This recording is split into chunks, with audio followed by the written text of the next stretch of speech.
Hello বন্ধুরা, তোমরা সবাই কেমন আছো? তো আশা করছি তোমরা মোটামুটি সবাই ভালো আছো। তো আমি একদমই ভালো নেই।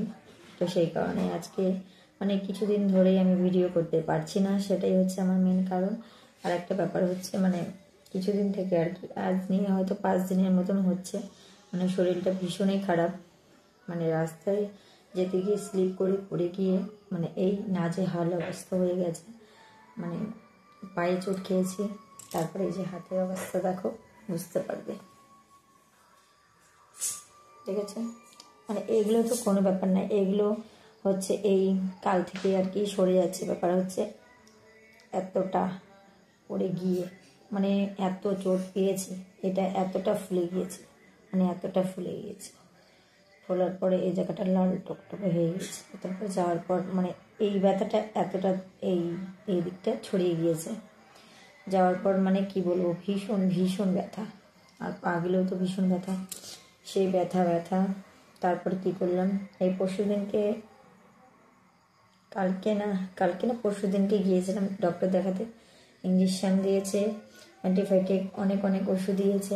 দেওয়ার পর আর কি এটা এখন সরছে। বলেছিল যে এটা ইনফেকশন হয়ে যাওয়ার চান্স খুব বেশি। তারপর থেকে আর কি এখন দেখতে পাচ্ছি যে একটু একটু করে সেরে যাচ্ছে। দেখা যাক কি হয়। তো পায়ের মধ্যে প্রচণ্ড খেয়েছি, চোট। এই দেখে একজন রিলেটিভের মধ্যে ভীষণ খুশি হয়েছে, যাকে বলা হচ্ছে ঘরের শত্রু বিভীষণ। খুব খুশি হয়েছে, হেসেছে, খুব মনটা ওর ভালো লেগেছে। আমি জানি না ও কতদিনের আমার পুরনো শত্রু, হতেই পারে। তো এইসব যদি রিলেটিভ শত্রু যদি থেকে থাকে, তো তাদের হাত থেকে অনেকটা দূরে থাকার চেষ্টা করবে, কারণ এইসব শত্রু যে কোনো সময় তোমার খারাপ পজিশন করে দিতে পারে। তো এটা আমি বুঝেছি। না দেখলে আমার এই কান্নার সময় যে হাসছে, এটাই অনেক বিশাল মনটার মধ্যে ছুঁয়েছে। তো এরকম শত্রু অনেকেরই আছে, যেরকম আমার আছে। তো এটাই এই ব্যথাটা আমি জানি না কবে থেকে সারবে, ভীষণই ব্যথা। ইঞ্জেকশন পড়েছে এখানটায় একটা, তারপর কি বলবো, আর অ্যান্টিবায়োটিক তো সব বললামই দিল।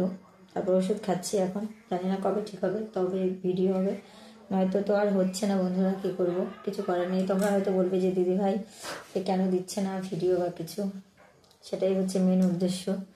আজকে আমি ভাবছি যে এই সব যদি না জানাই তো না হয়ে থাকবে, সেই কারণে জানিয়ে দিলাম তোমাদেরও জানা দরকার যে আমি কেন দিচ্ছি না ভিডিও বা কিছু। তো এটাই হচ্ছে কথা। তোমরা সবাই ভালো থেকো, সুস্থ থেকো, এটাই চাইবো। তো শুভরাত্রি।